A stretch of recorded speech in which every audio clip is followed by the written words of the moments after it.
अस्सलाम वालेकुम, good morning everybody, welcome to Geo Pakistan with Huma. Abdullah आज नहीं है, so Abdullah is on leave for the weekend. इंशाल्लाह मंडे को वापस आ जाएंगे। किसने मैच देखा, किसके दिल टूटे?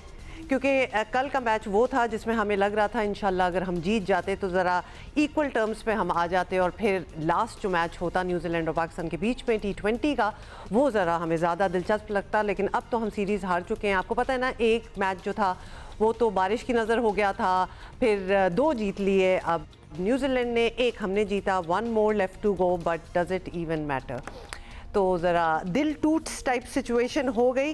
But the crowd was amazing by the वे।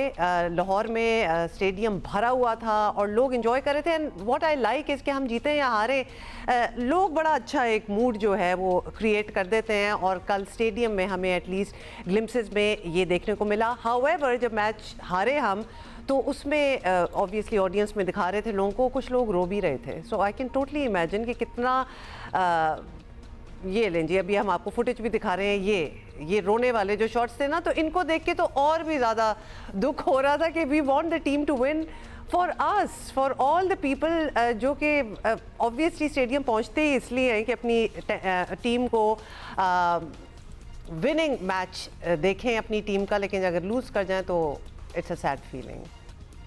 तो वो सैडनेस भी कल हमें नज़र आई।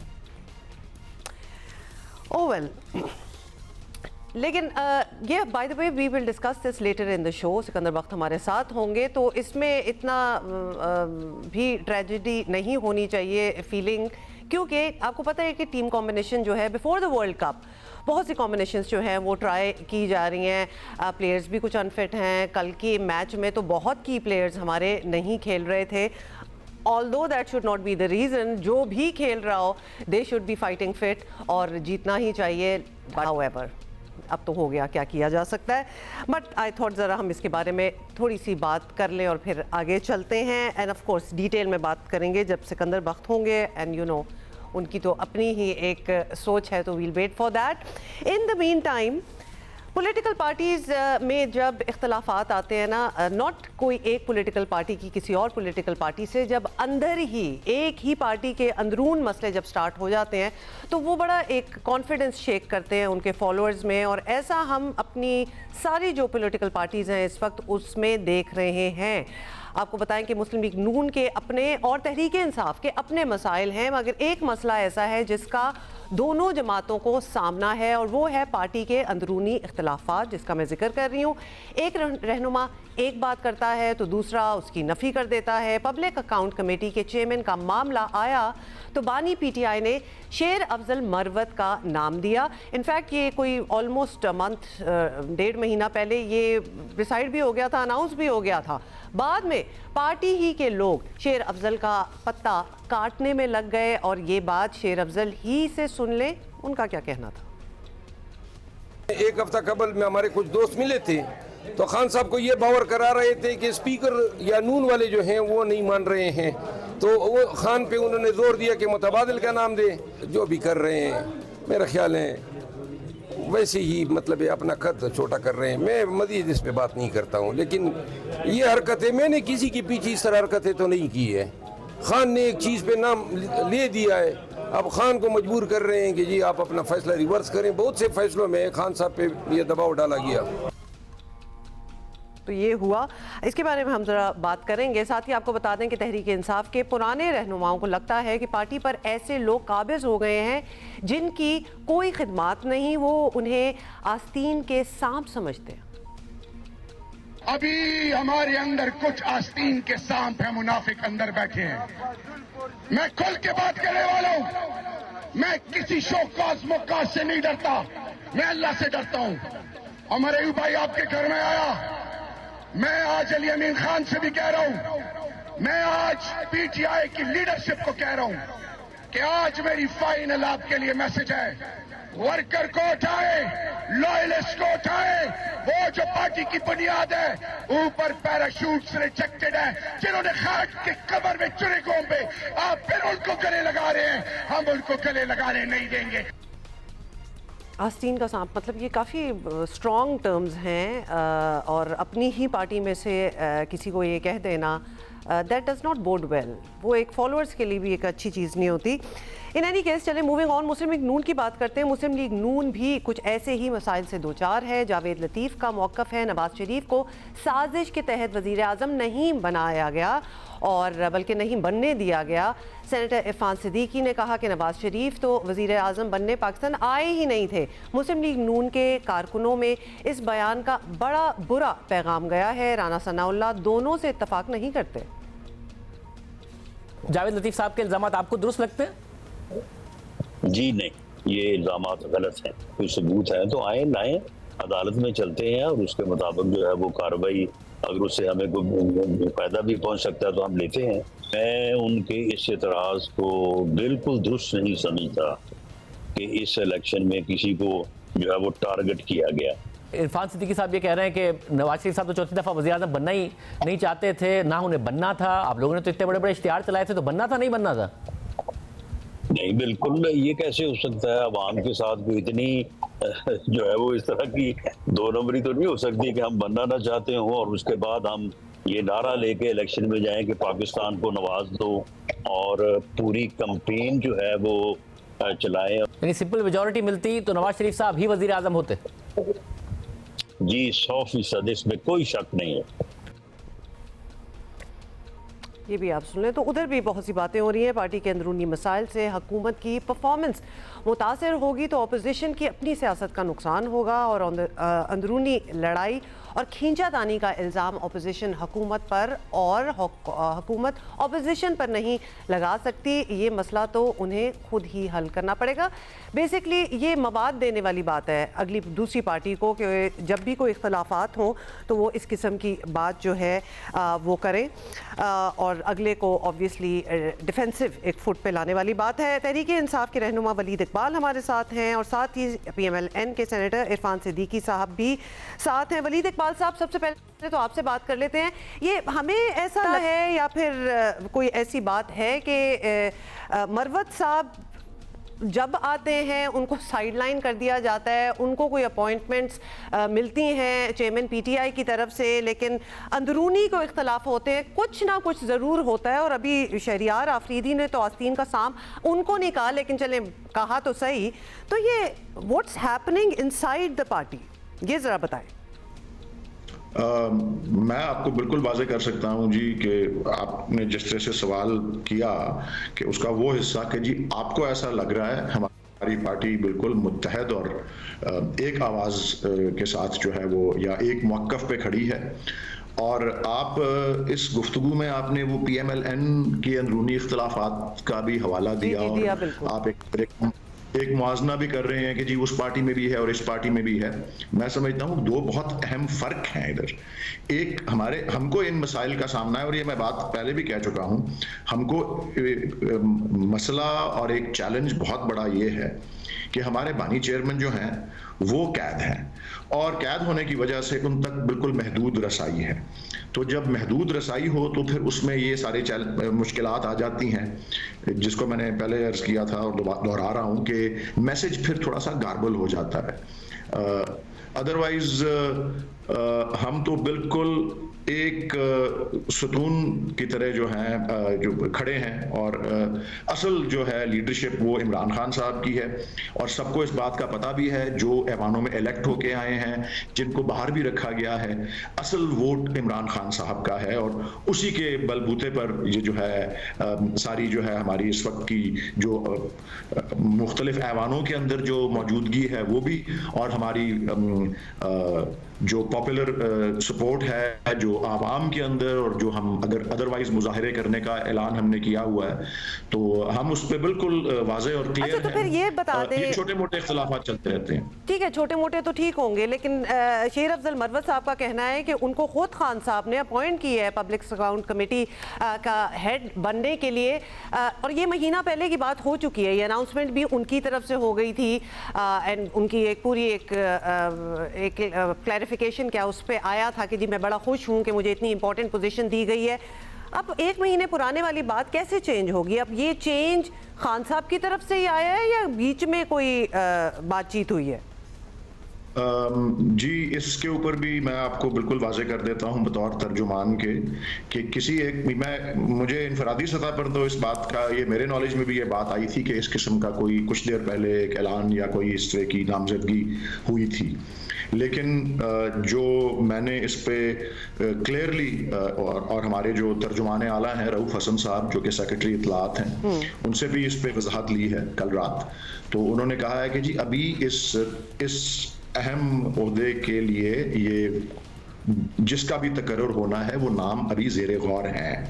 तो आप अगर ये भी कहें कि कुछ अर्सा पहले ऐलान हुआ था, ऐसा हर पार्टी में और हर ओहदे के लिए हो सकता है कि एक बारी कोई ऐलान हो, लेकिन जब तक वो हतमी या उसका तकर्रुर नहीं हो जाता, और तकर्रुर के बाद भी तब्दीलियां हो जाती हैं, मैं तो कह रहा हूं कि अभी तकर्रुर नहीं हुआ, लेकिन इस वक्त जो पार्टी का वाज़ेह मौक़िफ़ है वो यही है कि ये अभी ज़ेरे गौर है और अभी बानी चेयरमैन ने इस पे हतमी फैसला जो है तो बेसिकली आप भी यही कह रहे हैं कि मरवत साहब ने खुद को जो कह दिया कि जी मुझे ही अपॉइंट किया गया वो सही नहीं था?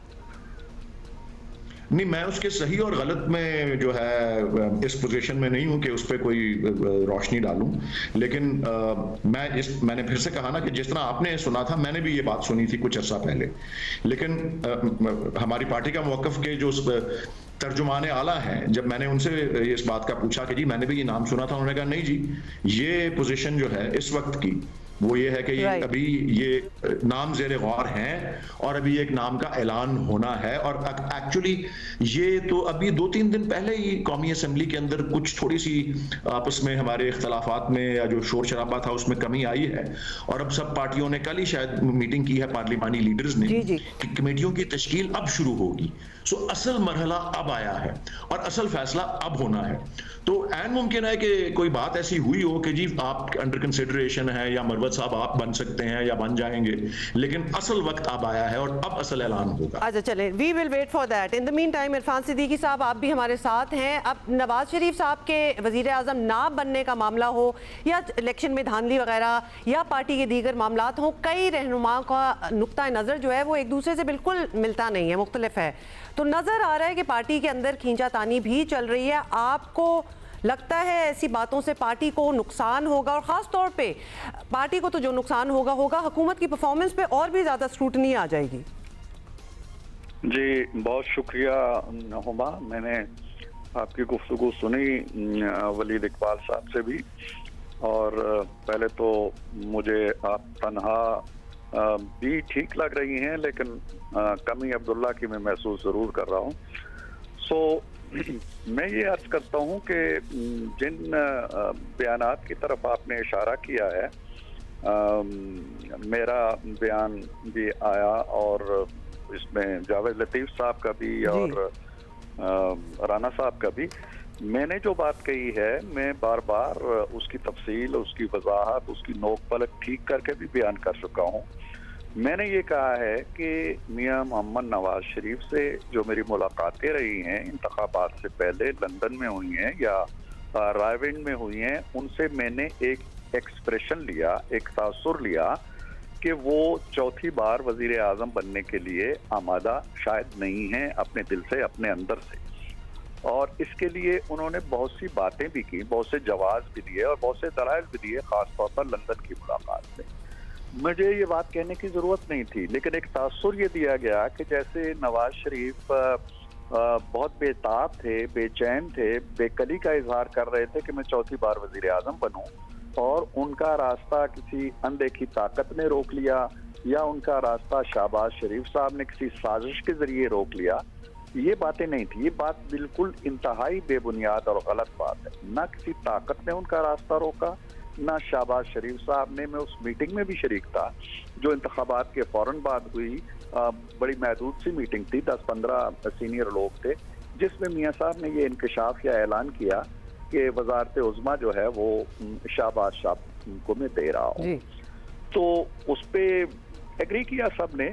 तो कहने का मतलब ये है कि वो मेंटली प्रिपेयर नहीं थे। अगर 1% भी नवाज शरीफ ज़हनी तौर पर तैयार होते कि मैंने वजीर आज़म बनना है, तो किस ताकत ने उन्हें रोकना था? कोई ताकत नहीं नहीं, थी। नंबर लेकिन एक। राणा साहब तो कहते हैं कि वो एक्चुअली जो ताकत जिसने रोका वो वोटर थी।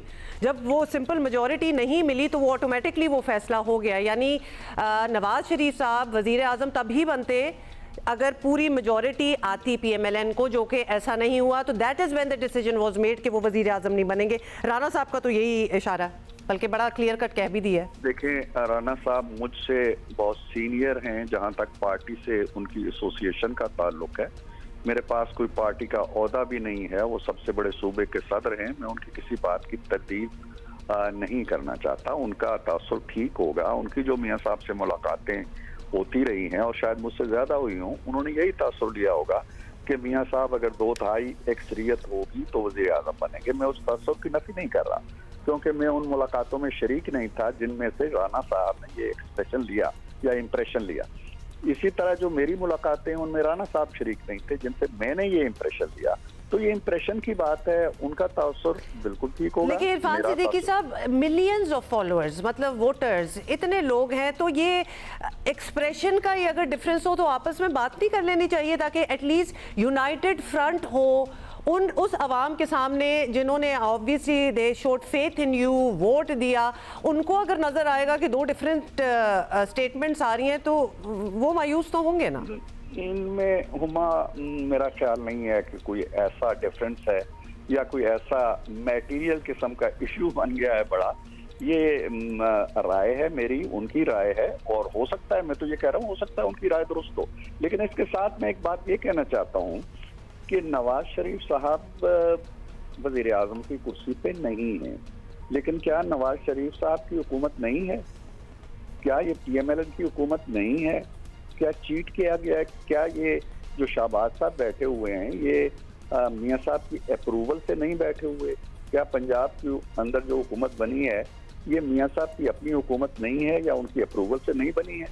लिहाजा पीएमएलएन की हुकूमत है, नवाज शरीफ की हुकूमत है। ना आवाम से कोई किसी को चीट किया है, ना इन दो अलग अलग तासुरात के अंदर कोई ऐसा कन्फ्लिक्ट है जो पार्टी की परफॉर्मेंस पे। माशाल्लाह शहबाज साहब की जो 1.5-2 माह की हुकूमत है, आपने देख लिया है कि अब कहाँ से कहाँ इंशाल्लाह तरक्की का और इस्तेकाम का और मुआशी खास तौर पे जो पसमानदगी से निकलने का सफर शुरू कर चुके हैं, उस पर कोई असरात नहीं है।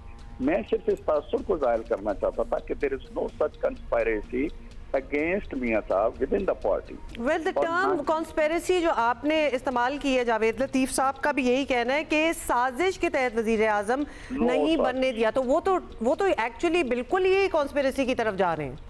देखिए ना हुमा, मैं यही बात कहना चाहता हूँ कि साजिश उस वक्त होती जब नवाज शरीफ बेचैन और बेताब होते और मरे जा रहे होते और तड़प रहे होते, जिस तरह बहुत से लोगों में तड़प पाई जाती है वजारत उज़्मा के लिए। इरफान सिद्दीकी साहब, लेकिन जब कैंपेनिंग हो रही थी पीएमएलएन की बिफोर द इलेक्शंस, तो नारा तो नवाज शरीफ के ही नाम का था। उस वक्त ये नहीं लोगों को पता था, वो सोच नहीं रहे थे कि एक्चुअली शहबाज शरीफ बन जाएंगे। वो जो हुआ सो हुआ, दूसरी बात है, लेकिन कैंपेनिंग टोटली नवाज शरीफ के नाम पे थी। तो ये किसकी हुकूमत बनी है? पीएमएलएन किसकी है? लेकिन वजीर आजम तो नवाज शरीफ नहीं बने। नहीं, वजीर आजम बनने से ना बनने से कोई फर्क नहीं पड़ता। इससे मियाँ साहब के कद काट में, उनकी हैसियत में, पार्टी के अंदर उनके मकाम में कोई फर्क नहीं आया। और अहम फैसले अब भी मियाँ साहब की अप्रूवल से होते हैं। मियाँ साहब शायद वजारत उज़्मा से भी एक बड़े मनसब पे हैं इस वक्त, लिहाजा ये ऐसी कोई बात नहीं है। हाँ, ये जरूर होता कि जी हम नवाज शरीफ के नाम पे वोट लेते और हुकूमत मिल जाती किसी पीएमएलएन के बजाय किसी और को। हम लोगों को कह रहे होते जी कि आज जियो पे बहुत बड़ा शो हो रहा है जिसमें हुमा आएगी और अपने फन का मुजाहरा करेगी, और शाम को हुमा के बजाय हम किसी और को बिठा देते, फिर तो वो होता। वैसे with all due apologies Irfan Siddiqui साहब, पाकिस्तान को नवाज दो, मतलब ये तो नारा ही, ये वादा ही है ना, नारा और तो क्या होता है? देखे ना, पाकिस्तान को नवाज के हमने तो दो माने लिए थे। एक तो होता है किसी को कोई चीज अता कर देना, दूसरा है चले नवाज शरीफ साहब का नाम है। लेकिन मैं ये कह रहा हूँ कि अगर उसी माने में लिया जाए जिस माने में आप ले रही हैं, लोगों ने नवाज दिया है पाकिस्तान को, ठीक है। अब ये फैसले जो हुए हैं ये किसने किए हैं? ये अवाम ने उस नवाज को नवाजा और नवाज ने ये फैसले किए। There is no contradiction.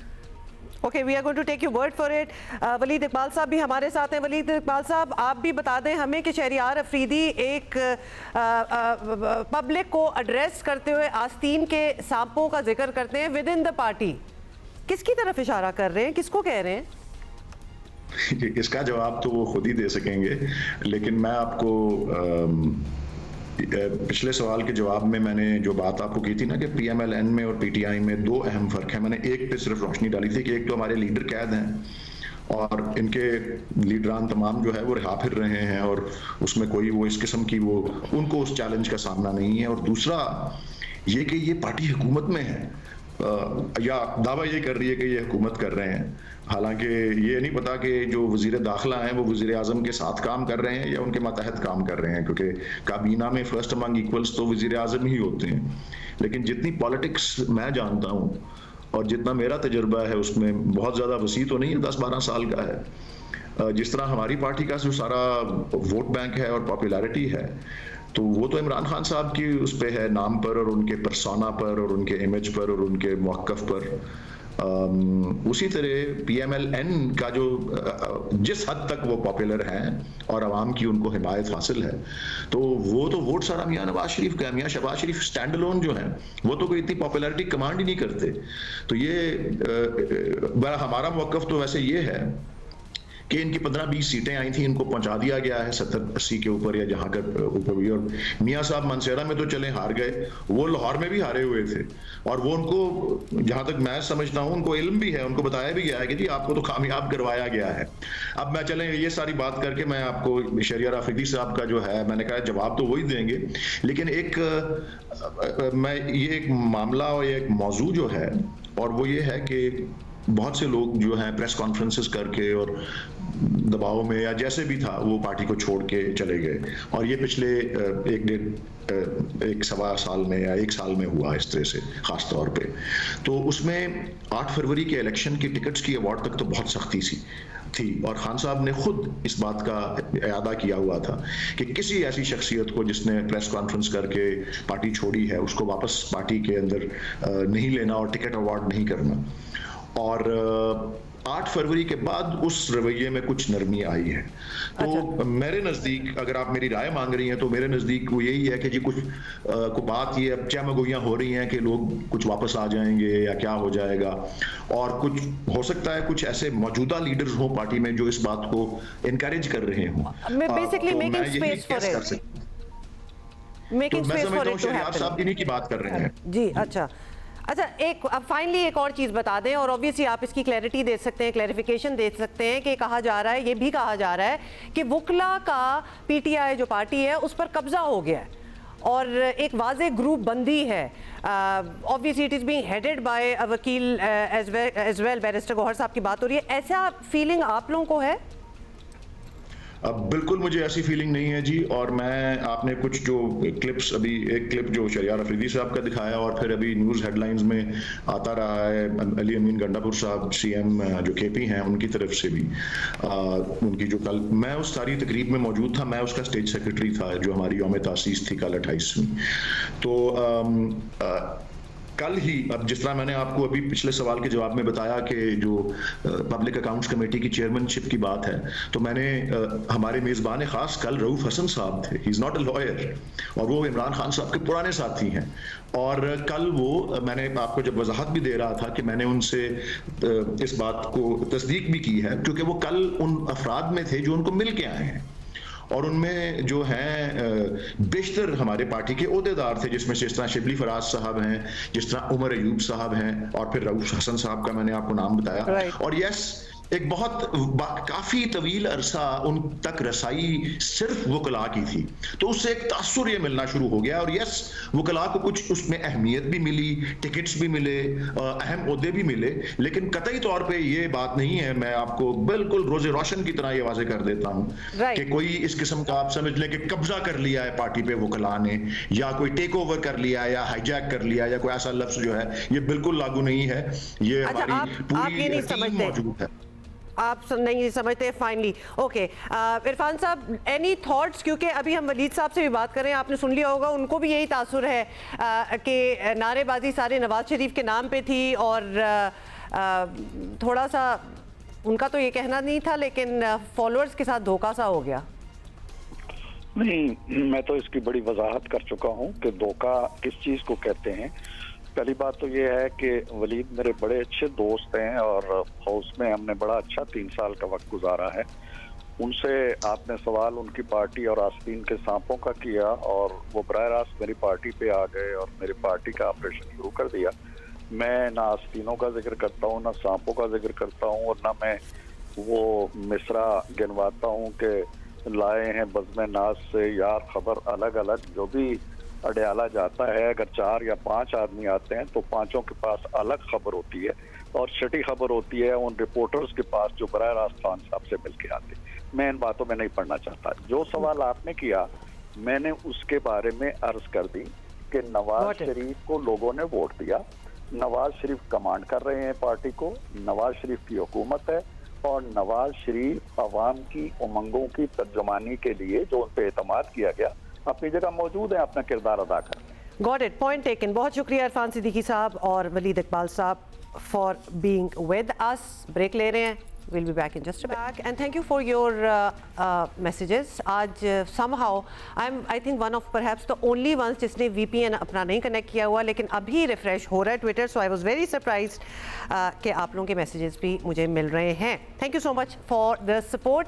अच्छा जी, ख़वातीन की बात करेंगे और बड़ी खुशी होती है जब ख़वातीन कोई ऐसा काम करें जो कि लिटरली पहले कभी वो पोजीशन जो है, वो ओहदा जो है किसी खातून को ना मिला हो। वैसे तो इस पर मेरे बहुत क्वेश्चन मार्क्स होते हैं और एक प्रोटेस्ट भी होता है कि why does it take so long कि ख़वातीन किसी मकाम पे पहुँचे, whereas there is a whole history of men taking up the same position. बात हम कर रहे हैं गवर्नमेंट कॉलेज लाहौर की, और जहाँ की 160 साल तारीख में पहली बार खातून वाइस चांसलर अपॉइंट हुई हैं। खुशी की बात तो बहुत है, लेकिन why did it take 160 years? तो इस पे बहुत बड़ा सवालिया निशान है। प्रोफेसर डॉक्टर शाजिया बशीर इनका नाम है और professor doctor Shazia Bashir mathematical and physical sciences की फैकल्टी की पहले ही सरबराह रही हैं और अब वो न्यू रिस्पॉन्सिबिलिटी के साथ जीसी कॉलेज की तारीख की पहली खातून वाइस चांसलर अपॉइंट हुई हैं। So this is really great news. Definitely हमने देखा है कि जब इस तरह स्पेस रिक्लेम की जाती है, although it took a long time, खासतौर पे अगर इसी इंस्टीट्यूशन की बात कर ले, लेकिन जब वो ग्लास सीलिंग तोड़ दी जाती है तो that is followed by a lot of other women, aspiring women, क्योंकि नेचुरली टैलेंट तो एक भरा हुआ है हमारे मुल्क में।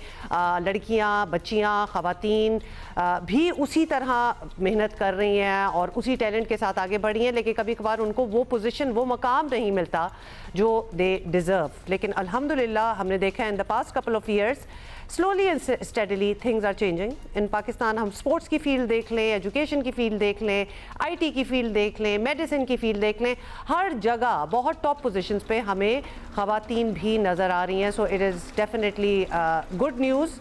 और ख़ास तौर पे जो रावियंस अपने आप को कहलाते हैं, जीसी के जो स्टूडेंट्स होते हैं गवर्नमेंट कॉलेज के, उनके लिए तो बहुत ही अच्छी खबर होगी, बिकॉज यकीनन उनमें से भी बहुत होंगे जो कि इंतज़ार में होंगे। ख़ास तौर पे वहाँ की ग्रेजुएट वुमेन जो होंगी वो डेफिनेटली ये सोचती होंगी कि भाई वाइस चांसलर एक खातून क्यों नहीं हो सकती।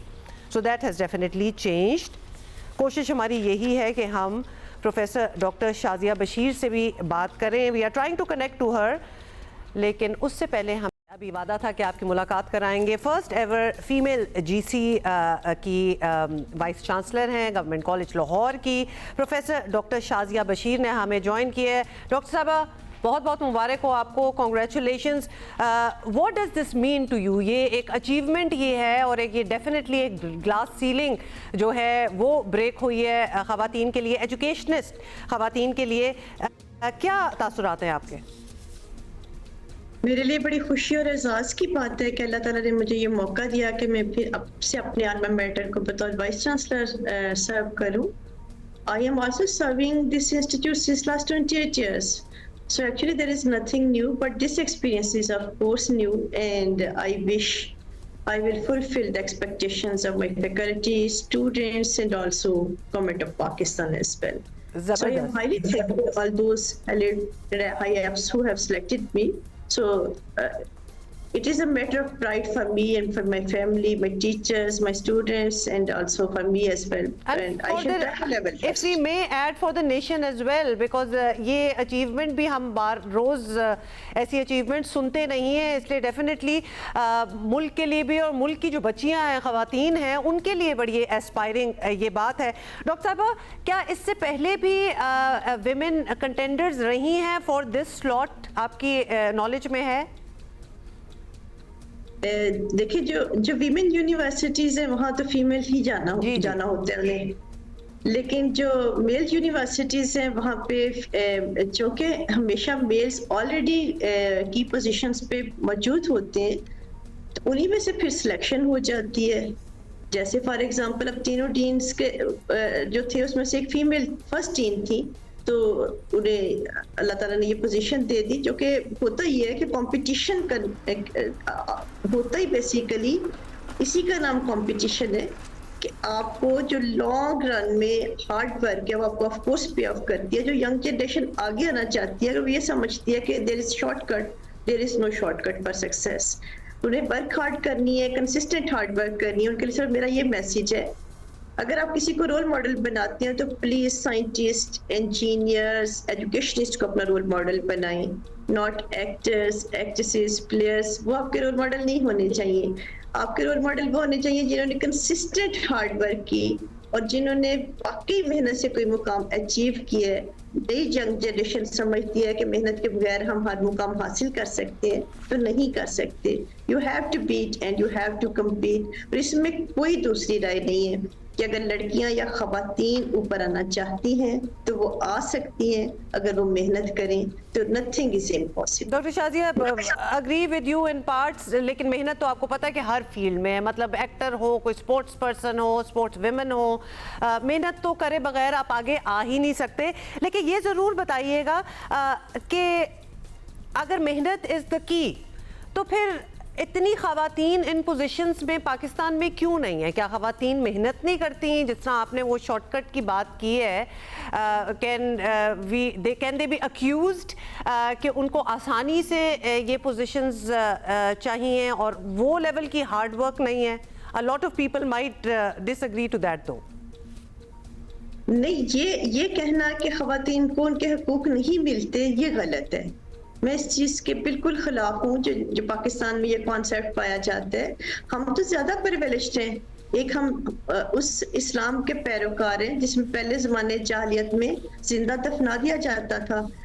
हमें तो इज्जत दी इस्लाम ने, और हम पाकिस्तान में होने के नाते भी ज़्यादा प्रिविलेज्ड हैं।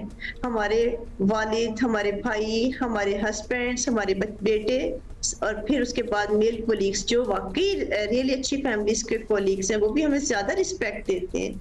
और अगर ये कहा जाए कि फीमेल्स जो हैं वो हमेशा सप्रेस्ड ही रहती हैं या डिप्रेस्ड ही रहती हैं, ये गलत है। क्योंकि अब जितनी भी यूरोपियन यूनिवर्सिटीज़ हैं, आप देख रहे हैं वहाँ भी फीमेल्स ओवरऑल अच्छी पोजीशंस पे कम ही है। वो हर ऑफिस, किसी आप वीज़ा ऑफिस में चले जाएं, किसी और ऑफिस में चले जाएं, सारा ऑफिस आपको खवातीन से भरा हुआ नजर आएगा, but most of them are at clerical positions. वो ट्राम्स चला रही हैं, वो गाड़ियां चला रही हैं, वो क्लरिकल पोजीशंस पे। हमारे 25 लोग थे institute of physics technical university Vienna में, जिसमें से सिर्फ 2 फीमेल्स थी। उसमें से एक खुद प्रोफेसर थी, एक असिस्टेंट प्रोफेसर थी। तो क्या इसका ये ख्याल है, इसको इस तरह लिया जा सकता है कि यूरोप में खवातीन को इम्पोर्टेंस नहीं मिलती तो इसलिए वो पीछे हैं? बेसिकली उसमें भी यही प्रॉब्लम है। राइट। खवातीन को एक्सेल करने के लिए थोड़ी सी ज्यादा मेहनत करनी पड़ती है अपने आप को मनवाने के लिए, क्योंकि कहीं कोई ये ना कह दे सिर्फ खातून होने की ये वजह वो से चीज़ है जिससे हम आपसे बिल्कुल अग्री करेंगे कि खवातीन को बहुत ज़्यादा मेहनत करनी पड़ती है और शायद हमेशा वो सपोर्ट भी नहीं होती जो कि really lucky once we would say जिनको मिल जाती है। Professor doctor Shazia Bashir, thank you so much for being with us and congratulations once again. एक और गेस्ट हमारे साथ हैं और उनसे हम ज़रूर बात करेंगे, डिफरेंट पर्सपेक्टिव आपको मिलेगा। लास्ट वीकेंड आपको बताएं कि कराची के तहत आलमी उर्दू मुशायरा मुनक्कद हुआ था, जिसमें पाकिस्तान के साथ साथ दीगर ममालिक से भी शोरा जो है वो अपना कलाम लेकर आए थे और उन शायरों में एक नुमाया और जाना पहचाना नाम था इंडिया से, इनफैक्ट मुंबई से आए मशहूर शायर राजेश रेड्डी का। राजेश रेड्डी हमारे साथ हैं, ज़रा उनसे बात कर लेते हैं। एक आपको पता है ना कि एक नया एक पहलू भी नज़र आता है, ख़ासतौर पे हमज़ायों से कोई पाकिस्तान आए, ये भी बड़ी रेयर बात होना स्टार्ट हो गई है कि हम वहाँ जाएं और वो यहाँ आए। तो राजेश रेड्डी साहब, क्या हाल है आपका? आप आलमी उर्दू मुशायरे के लिए पाकिस्तान आए हैं, तो कैसा तजुर्बा रहा है? सबसे पहले तो अपना एक्सपीरियंस बताएं अबाउट कमिंग टू पाकिस्तान। मैं जिस मुशायरे में हाजिर हुआ हूँ, शामिल हुआ हूँ, तो ये किसी और मुशायरे में शामिल होने जैसा नहीं है। ये एक सपने का सच होना है जो महमूद खान साहब की कोशिशों और उनके दोस्तों की मेहनतों का नतीजा है और ये मेरा सपना था जो आज पूरा हुआ और मैं कराची और पाकिस्तान आ सका। दुनिया भर में मुशायरे मैंने पढ़े, चाहे वो अमेरिका हो, चाहे लंदन हो या मिडल ईस्ट हो, लेकिन एक सपना हमेशा से रहा कि काश मैं किसी दिन पाकिस्तान जाऊं, वहाँ अपने दोस्तों से मिलूं, उनसे सुनूं, उनको सुनाऊं और वो ऑडियंस जो उर्दू गज़ल की, उर्दू शायरी की सही ऑडियंस है, वो मुझे सुने और मैं उनका प्यार हासिल करूं और अपने सीनियर शुरा से मुलाकात हो। तो ये सपना एक ही मुशायरे में पूरा हो गया। मेरे चारों जो सीनियर उस्ताद पोइट्स थे वो एक साथ स्टेज पर मौजूद थे। इफ्तिखार आरिफ साहब, खुर्शीद रिजवी साहब, पीरजादा कासिम साहब, सैर अंसारी साहब, अनवर शहूर साहब एक स्टेज पर मौजूद हैं। तो ये एक मेरे लिए बहुत खुशकिस्मती की बात थी। मेरे हम उम्र जिनको मैं फेसबुक पर पढ़ता सुनता रहा, इधर उधर मुशायरों में मुलाकात होती रही, वो सब ज़बरदस्त। हमें भी बड़ा अच्छा लगता है, खासतौर पे फील्ड्स हैं जिनमें ये एक्सचेंज जो है ये चलते रहना चाहिए, बाकी चीज़ें तो हो ही रही होती हैं। अच्छा, ये ज़रूर बताइएगा, ये पाकिस्तान में भी एक क्यूरियोसिटी है, खासतौर पे आपका इधर आना एक उर्दू मुशायरे के लिए, कि इंडिया में उर्दू शायरी का रुझान कैसा है, ये बताइएगा। और क्या इसके समझने चाहने वाले जो हैं वो बढ़ रहे हैं आपके ख्याल में या कम हो रहे हैं? भारत में उर्दू शायरी का सवाल है तो ये ज़बान का तो जादू है, ये कभी ख़त्म नहीं होने वाला, कम नहीं होने वाला। और भारत में ये ज़बान का जादू सर चढ़ के बोल रहा है और नई नई बस्तियों में, नए नए छोटे बड़े शहरों में उर्दू गज़ल कहने वाले, उर्दू गज़ल से मोहब्बत करने वाले लोग पैदा हो रहे हैं, सुन रहे हैं, सुना रहे हैं एक दूसरे को। और एक ग्रुप में वो मंथली मिलते हैं, सुनते हैं, सुनाते हैं, 3-4 महीने में एक मुशायरा भी कर लेते हैं और बाहर से किसी बड़े सीनियर को बुलाते हैं। तो एक, लेकिन इसके साथ एक दूसरी बात जो बहुत ज़रूरी है कहना कि उर्दू ज़बान का जादू है जो सर चढ़ के बोल ही रहा है। रेख्ता का जो मुशायरा है उसमें दुनिया भर, मतलब भारत भर के लोग, कोई जयपुर से जा रहा है, कोई मुंबई से जा रहा है, कोई हैदराबाद से जा रहा है। तो ये एक वो मुशायरा है जिसमें कि सिर्फ दिल्ली के लोग नहीं सुनने आते, आस पास पड़ोस से, दूर से लोग वहाँ पे आते हैं और उसका इंतज़ार करते हैं। तो ये है उर्दू के ज़बान का जादू जो बहुत हिंदुस्तान में फैल रहा है। उर्दू का जो हाल है वो ज़बान बोली जा रही है, सुनी जा रही है, समझी जा रही है, लेकिन लिखने के लिए, स्क्रिप्ट के लिए वहाँ पे वो उसको बढ़ावा नहीं मिल पा रहा है, या उसको जो माहौल मिलना चाहिए वो नहीं मिल रहा है। बड़ा ज़बरदस्त आपने एक्सप्लेन किया राजेश रेड्डी साहब, बहुत बहुत शुक्रिया। होपफुली आपने पाकिस्तान में बहुत इन्जॉय किया होगा। अच्छा, ये अच्छी बात उन्होंने की है, समझ तो लोग रहे हैं वहाँ और ऑब्वियसली ज़बान में बड़ी सिमिलैरिटीज़ भी हैं, लेकिन लिखना, वो जो स्क्रिप्ट है वो ज़रूरी है, अभी उसकी बड़ी ज़रूरत है। तो समझना आसान है, लिखना पढ़ना जो है वो मुश्किल है। अच्छा जी, ये अक्रॉस द बॉर्डर एक perspective wanted to give you. मौसम की बात भी करेंगे आज ज़रूर, बिकॉज आज से 2 दिनों तक लगता है ऐसा कि मुल्क के बहुत से हिस्सों में बारिश भी होनी है। और आपको पता है बलूचिस्तान जैसे इलाकों में तो पेश कोई ऐसी हो रही है जो कि हमें पता है कि बलूचिस्तान अफोर्ड नहीं कर सकता इस किस्म की बारिश। More on that later in the show, expert से भी बात करेंगे। बिफोर दैट वज़ीर आला पंजाब मरियम नवाज़ कल पुलिस यूनिफॉर्म पहन के लेडी पुलिस की पासिंग आउट परेड से खिताब उन्होंने किया, वो वहाँ गई, बहुत ही उनकी वो पिक्चर्स भी वायरल हुई, उनका खिताब तो शायद कहीं बहुत पीछे रह गया, लेकिन सोशल मीडिया पर मरियम का पुलिस यूनिफॉर्म पहनना एक हॉट टॉपिक बन गया। बल्कि वो कुछ भी उस वक्त बात कर देती, लोगों ने नहीं सुना था, because it was all about what she was wearing. किसी ने उसे ख़वातीन पुलिस की हिमायत का ताकतवर इजहार कहा, तो किसी ने ख़वातीन पुलिस के लिए हौसला अफजा खराज तहसीन इसको समझा, कुछ ऐसे भी थे जिन्होंने इसे स्टंट का नाम दिया। और मरियम नवाज़ इतनी खुश थी कि उन्होंने उन वालिदैन का भी शुक्रिया अदा किया जिन्होंने बेटियों को पुलिस में ज्वाइनिंग देने के लिए अग्रीमेंट दी। She was very happy actually. सुन लें। मैंने आज जो ये यूनिफॉर्म पुलिस का पहना है, this is my first time, लेकिन जब मैंने ये पुलिस का यूनिफॉर्म पहना तो मुझे ये एहसास हुआ कि चाहे वो चीफ मिनिस्टर की कुर्सी पे बैठना हो, चीफ मिनिस्टर का ओथ लेना हो, या वो पुलिस का यूनिफॉर्म हो, ये कितनी बड़ी जिम्मेदारी है। जब मैं कभी जलसों में, जुलूसों में, पॉलिटिकल एक्टिविटीज़ में जाती थी तो मैं देखती थी कि यंग पुलिस ऑफिसर्स, उन्होंने इतने बड़े बड़े हैवी हथियार उठाए होते थे और वो ड्यूटीज़ अंजाम दे रही होती थी जो हिस्टोरिकली मर्द हजरात के साथ एसोसिएटेड हैं। तो मुझे इतना अच्छा लगता था, मैं मुड़ मुड़ के उनको देखती थी, मैं कहती थी देखो ये कौम की बेटियां, इनके अंदर कितना पोटेंशियल है। वैसे एक प्राइड तो होती है जब एक फ़ीमेल पुलिस ऑफिसर को देखा जाए, उनको मिला जाए। अभी भी हम इतने यूज टू नहीं हैं, ऑल्दो अब बहुत हैं, लेकिन फिर भी जब उनको देखते हैं तो there is a special kind of feeling, क्योंकि पहले ये इतने विजुअल्स आम नहीं थे। In any case, coming back to Maryam Nawaz, social media तो चलें छोड़ें, तहरीक इंसाफ को मरियम नवाज़ का पुलिस यूनिफॉर्म पहनना खासा नागवार गुजरा। कौमी असम्बली में अपोजिशन लीडर उमर अयूब भी इस बात पर ऑब्वियसली उन्होंने कुछ ना कुछ तो कहना ही था। और फिर शेर अफजल मरवत का तो पता ही है आप लोगों को, उन्होंने भी अपने ही अंदाज में कुछ कहा, जो कि आप खुद ही सुन लें। पंजाब में वो छोटे छोटे बच्चे होते हैं सर, आपको याद होगा, छोटे छोटे, उनका वो मतलब उनकी ख्वाहिश होती है तो कोई एयरफोर्स यूनिफॉर्म में, कोई फौजी यूनिफॉर्म में। आज माशाल्लाह वो पुलिस यूनिफॉर्म में आ गए जनाब, परेड लेने के लिए। चीफ मिनिस्टर साहब, सर ये क्या हो रहा है मुल्क में हमारा? हम लोग क्या मजाक बना रहे हैं यहाँ पे? दुनिया में क्या किस तरह देख रही है? ना कोई पॉलिसी स्टेटमेंट, ना इन्फ्लेशन पे बात, ना प्रेसिडेंशियल एड्रेस पे बात, ना किसी और चीज पे बात। मतलब making an issue out of a non issue. खासतौर पे मरवत साहब का तो अपने पे था कि मुझ पे क्यों तनकीद करते हो, अगर मैं बहुत कोई कलरफुल शर्ट्स पहन लूँ, उनको भी तो देखो।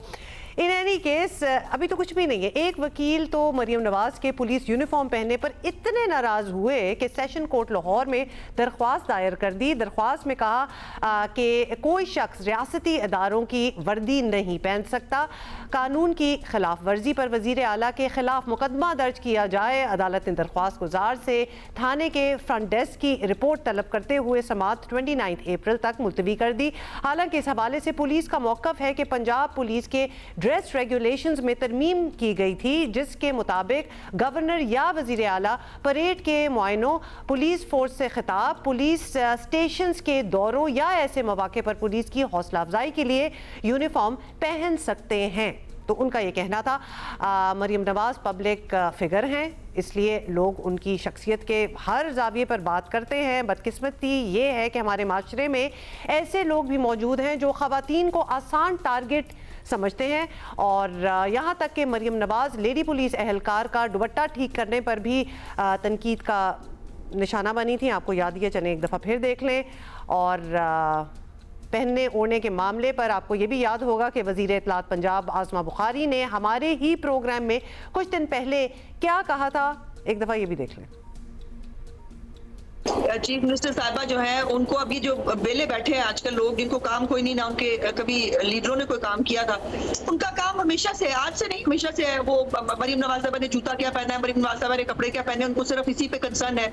वो क्या कर रही हैं, उनकी परफॉर्मेंस क्या है, जाहिर है इसके ऊपर वो क्वेश्चन मार्क नहीं उठा सकते। जो मैंने कहा था, जो जहां तक आपने ये देखा वहां पे आपने ये भी देखा कि बहुत सारे लोगों ने बहुत सारी मार्केट्स के अंदर जो कपड़े इस रेंज के मिल रहे हैं वो उन्होंने शेयर भी किए। लेकिन ये है कि बात उनकी परफॉर्मेंस पे होनी चाहिए, बात उनके जैसे आप प्रोजेक्ट्स की बात कर रहे हैं उस पे होनी चाहिए। लेकिन अच्छा जी, वज़ीर आला पंजाब अपनी जगह, लेकिन शायद बतौर खातून भी मरीम नवाज़ ख़वातीन की हौसला अफजाई के मामले में बढ़ चढ़ कर हिस्सा लेती हैं, और हम कह सकते हैं कि पुलिस यूनिफॉर्म पहनना भी ख़वातीन से इसी लगाव का इजहार था। ख़ास तौर पे जहाँ पता हो कि लोग जो हैं वो खातून जो एक है ना, मरीम नवाज़ हो या कोई भी हो, कुछ भी कर ले, अच्छा करे बुरा करे, लेकिन पहली चीज़ होगी उसने पहना क्या हुआ था। ये जो खातून है ना हमारे मुल्क में, पाकिस्तान में, उसको बड़ी अच्छी तरह पता है। लेकिन Maryam did what she did. Bye the वे आपको ये भी बता दें कि बैरिस्टर सैफ पीटीआई के जो मुशीर वज़ीर आला केपी हैं, उनका भी यही थिंकिंग है कि मुकदमा होना चाहिए मरीम नवाज़ पे पुलिस यूनिफॉर्म पहनने पर। महमल सरफराज सीनियर तज्जियाकार हैं, हमारे साथ हैं इस वक्त। महमल, बहुत सी बातें हैं, वैसे तो सारी बात खातून के कपड़ों पे क्यों ख़त्म होती है, और या फिर आपको भी लगता है कि पुलिस की यूनिफॉर्म पहन के Maryam went a step too much आगे चली गई हैं? क्या कहेंगी आप? हुमा बीइंग अ वुमन, आपको भी पता है कि हमारे ऊपर जो है ना, यानी कि हमारे काम से ज़्यादा जिस तरह की बातें होती है वो यही है कि कैसे लग रहा है, क्या पहना हुआ है। और ये जो ख़वातीन पॉलिटिशियंस है, तो मैंने ये देखा है कि ये बहुत अरसे से ये चीज़ जो एक ट्रेंड है ये चला हुआ है कि उन्होंने क्या पहना है। आपको याद होगा एक ज़माने में मीडिया के ऊपर पैकेजेस चलते होते थे, अब तो शुक्र है कि ये चीज़ बंद होगी, रिवायत बंद होगी। क्रिटिसिज्म बहुत हुआ कि MPAs या MNAs का कोई अगर पैकेज बनता था खवातीन का, तो उनके कपड़े दिखाए जाते थे, उनके बैग्स दिखाए जाते थे, उनके जूते दिखाए जाते थे, उनकी सनग्लासेस दिखाई जाती थी, तो ये सब कुछ दिखाया जाता था। कभी इस तरह के पैकेजेस मेल पॉलिटिशियंस पे नहीं बने। तो वो अब इस तरह की चीज़ नहीं होती। लेकिन ये जो सेक्सिज्म है हमारे यहाँ के खातून ने वो वज़ीर आला हो, मरियम नवाज साहबा हो या कोई और पॉलिटिशियन, उन्होंने क्या पहना है, क्या पकड़ा है। मैं बताऊँ आपको कि एक दफ़ा मैं चंद सियासतदानों हम कहीं बैठे हुए तो वहां पर चंद मेल सियासतदान थे, इस तरह की कोई सेक्सिस्ट किस्म की बात हुई, तो मैंने उनको आगे से कहा कि आप सब ने जो जूते पहने हुए हैं, आपने एक ने बुटेगा पहना हुआ है, एक ने कुछ टॉर्च पहना हुआ, किसी ने प्राडा पहना हुआ। मैंने कहा आपके जो जूते हैं वो भी उतने ही महंगे होते हैं। कभी किसी ने इसके ऊपर बात की है कि आप लोगों ने क्या कितनी महंगी घड़ियां पहनी हुई हैं, वो लाखों की हैं, या आपके जूते कितने के हैं, या आपके बटवे कितने के हैं, या आपकी गाड़ियां कितने की हैं। ये सिर्फ खवातीन के लिए क्यों, ये क्यों बात नहीं होती कि खातून जो है, जो पॉलिटिशियन है, उसने क्या लेजिस्लेशन की, उसकी परफॉर्मेंस क्या है। ये बात बिल्कुल, अब देखिए मरियम नवाज साहबा के ऊपर भी अगर बात होती है तो ये क्यों नहीं कोई पूछता कि उन्होंने क्या किया जब से वो वजीर आला बनी है। बहुत सारे जो है जो बेसिक हेल्थ यूनिट हैं वो अपग्रेड हुए हैं, हॉस्पिटल सरकारी जो है वो अपग्रेड हुए हैं, वर्चुअल वुमेन पुलिस स्टेशन जो है वो बना है, पैनिक बटन के ऊपर बात हुई है, बाइक्स दी हैं। तो ये जो चीज़ें जो अहम है, हमें जिस चीज़ के ऊपर उनको सवाल करना चाहिए मेरे ख्याल में, और ना सिर्फ ये कि खवातीन पॉलिटिशियंस को, दूसरे भी मर्द पॉलिटिशियंस को भी करते सवाल ही करना चाहिए कि आपकी पॉलिसी क्या थी, आपकी कारकर्दगी क्या थी। हमने अगर उन्हें क्रिटिसाइज भी करना है तो हमने उनको उनकी सियासत के ऊपर, उनकी कारकर्दगी के ऊपर, उनकी डिलीवरी के ऊपर करना है, ना कि ये कि उन्होंने क्या पहना है। लेकिन ये हमारा जो एक मुआशरे की आप कह लें कि एक पस्ती भी आपसे कह सकते हैं, और एक ये सेक्सिस्ट मिसोजिनिस्ट सोच एक पेट्रियार्कल मुआशरे के अंदर वैसे ही है कि खवातीन पॉलिटिशियन हो या कोई और। अब देखिए आपने जो बात की कि हेडलाइन जो है वो उनकी वर्दी बन गई, हालांकि जो कल उन्होंने बात और जो लड़कियां वहां से पास आउट हो रही हैं, मतलब एक बहुत बड़ी बात है कि पुलिस में पहले तो बिल्कुल ही खवातीन नहीं होती थी, लड़कियां नहीं होती थी। It's a very big deal कि इतने ज्यादा नंबर्स में। एक और है कि उन्होंने बात भी ये की कि मैं चाहती हूँ कि 50% जो है वो पुलिस में खवातीन है। अभी 7,000 है पंजाब के अंदर, उन्होंने नंबर्स भी दिए। तो ये चीज वो इनकरेज कर रही है, वो चाहती हैं कि there should be more women participation in the police. वैसे भी हम लोग भी जब बात करते हैं तो यही बात करते हैं कि खवातीन को हर इंडस्ट्री के अंदर जो है वो बढ़ना चाहिए, लेकिन हम ये भी देखते हैं कि पाकिस्तान के अंदर हम जेंडर गैप इंडेक्स में कितने नीचे हैं, और इन्हीं वजूहात की वजह से यही जो सोच है बिकॉज जिसमें बात होनी चाहिए वो बात नहीं होती। इनफैक्ट अगर इन द पास्ट भी देखा जाए तो हमारी और भी बड़ी खवातीन पॉलिटिशियंस जो हाई प्रोफाइल थी, जिनके अभी भी अगर जिक्र होगा तो उनकी पॉलिसीज या जो अचीवमेंट्स उनकी थी उन पे बात नहीं होगी। केस इन पॉइंट हिना रबानी खान, हमेशा उनके कपड़ों की, और ये हमारा खित्ता ऐसा है। I don't think I would just put Pakistan in it as well. वो तो हमारे नेबरिंग कंट्रीज में भी जाती थी। आप सही कह रहे हैं, रीजन के अंदर भी ये ऐसी जी, ये वो एक रीजनल प्रॉब्लम है। बट और मैं आपको बताऊं कि इंडियन जर्नलिस्ट से भी जब बात होती है, उनकी खवातीन जर्नलिस्ट भी ये कहती है कि हमारे यहाँ भी जो खवातीन पॉलिटिशियंस हैं उनके साथ इस किस्म की कि उनके ऊपर जो तनकीद होती है वो तनकीद बराए तनकीद होती है, ये नहीं कि वो काम क्या कर रही हैं। आप काम के ऊपर तो हमें सवाल भी करना चाहिए अपने सियासतदानों से, हमें उनसे पूछना भी चाहिए। लेकिन फाइनली इस पे हम ज्यादा टाइम नहीं लगाएंगे बिकॉज वही बात हो जाएगी कि we are talking about her clothes also. But ये बैरिस्टर सैफ का भी कहना और बहुत से और लोगों का भी कि जी केस होना चाहिए कि इन्होंने uniform, isn't that going too far? मतलब क्यों इतना गुस्सा चढ़ गया इस बात पे? देखिए, एक तो खैर वैसे ही जिस तरह मैंने पहले कहा कि खवातीन पॉलिटिशियन से शायद कोई सबको वो बजाय इसके, हालांकि लेजिस्लेशन में भी सबसे आगे होती हैं, बाकी चीजें भी बड़े अच्छा काम, बड़ी मेहनत करती हैं, लेकिन लोगों को एक कोई प्रॉब्लम है और वो हमारी एक सोच की अक्कासी भी करता है। तो ये जिस तरीके से कल से ये सब कुछ चल रहा है कि उन्होंने वर्दी क्यों पहनी और कोई लीगल इशू है, हालांकि पुलिस ने वो नोटिफिकेशन भी शेयर किया पंजाब पुलिस ने कि वो पहन सकते, तो फिर ये मेरे ख्याल में एक ऑब्सेशन है और ये क्रिटिसिज्म तनकीद बराए तनकीद है, लेकिन इसके अंदर साथ साथ मैं कहूंगी कि सेक्सिज्म का बहुत बड़ा आंसर मौजूद है। Mammal, thank you so much for your perspective, thank you for being with us. Definitely जो खवातीन इन पोजीशंस में आ जाती हैं, जैसे कि मरियम नवाज भी हैं, वो एक्सपेक्ट कर रही होती हैं कि जो भी कर लो सबसे पहले तो हमारे कपड़ों की बात होगी, और ऐसा ही होता है। So no surprise over there.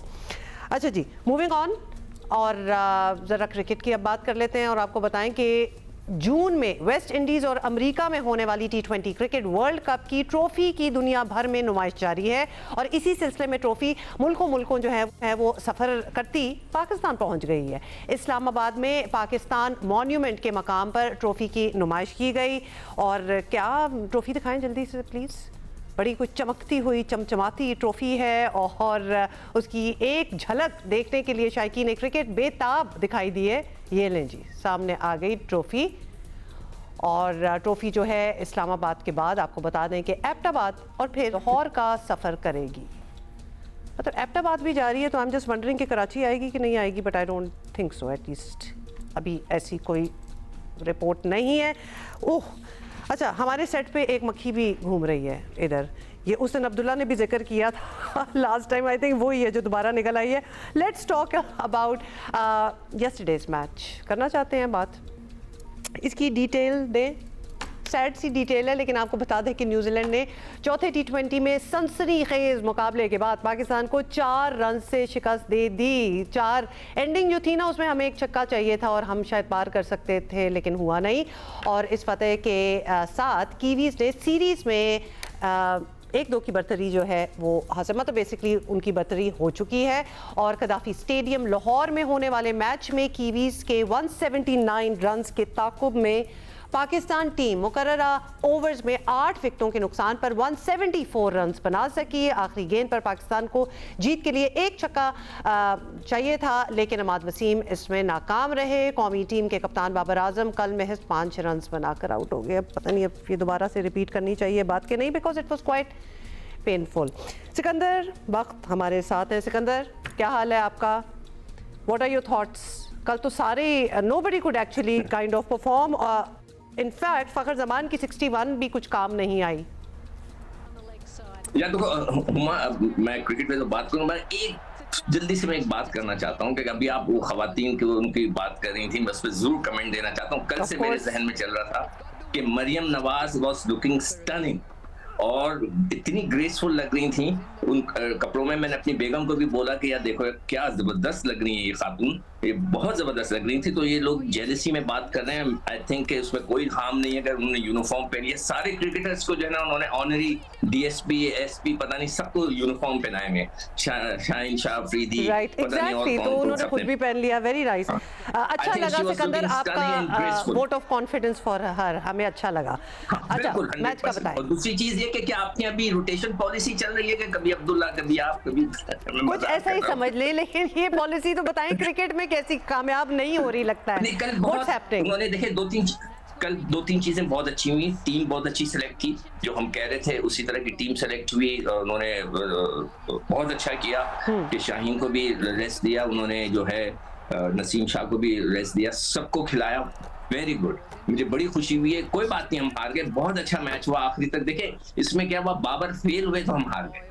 Babar जो हैं वो जल्दी आउट हो गए, अगर वो उन्होंने 10 रन भी कर लिए होते तो हम मैच जीत जाते। तो बाबर के फेल होने से पाकिस्तान टीम पे असर पड़ा। अगर बाबर नीचे आ जाते, सबको जाने देते, तो फिर तो कोई बात ही नहीं थी। इसलिए कि देखें, मैं बार बार कह रहा हूँ कि ये आखिरी कल मैच है, इसमें भी आप एक्सपेरिमेंट करें।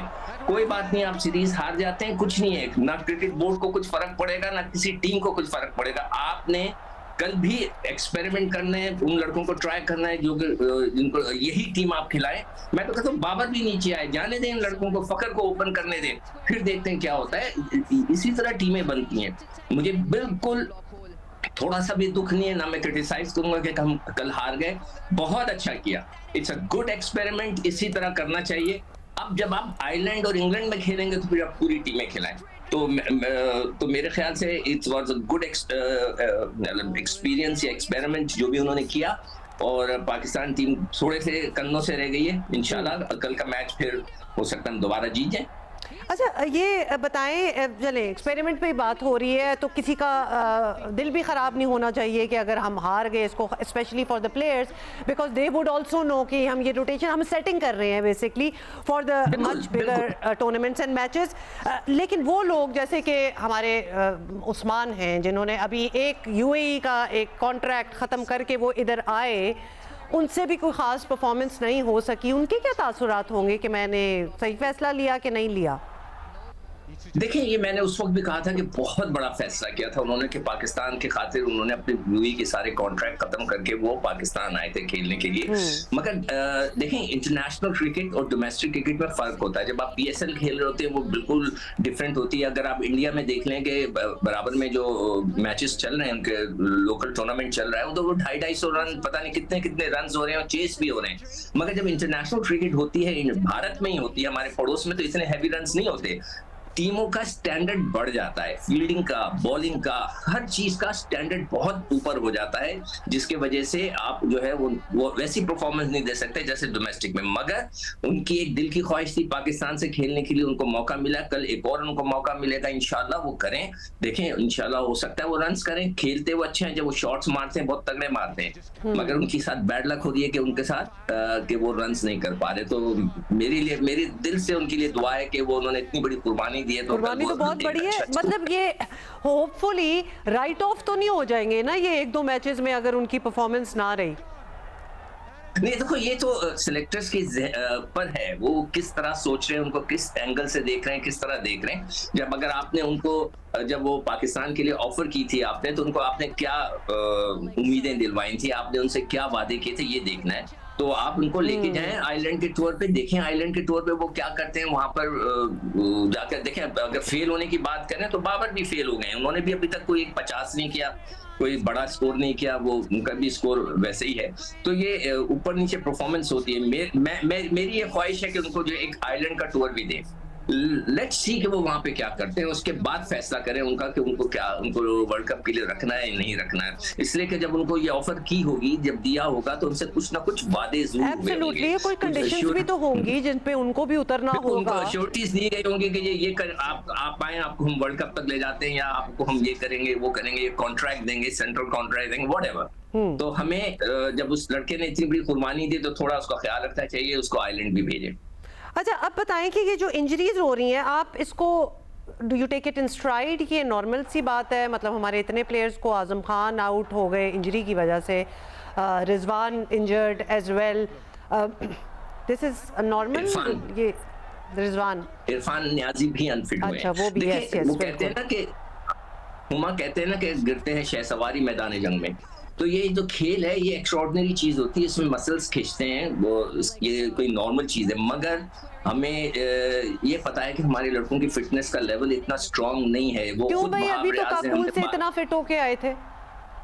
नहीं, देखिए, काबुल की ट्रेनिंग इज डिफरेंट ट्रेनिंग, और वो जो स्पोर्ट्समैन की ट्रेनिंग होती है वो डिफरेंट होती है। Why did they वो go एक there अलग then? तरीके से नहीं, वो तो देखे ना, एक अच्छा जेस्चर था कि उनको बुलाया गया था कि उधर आए, एंटरटेनमेंट भी थी उसके अंदर, सब एक तरह के जल भी हुए, सब कुछ हुआ।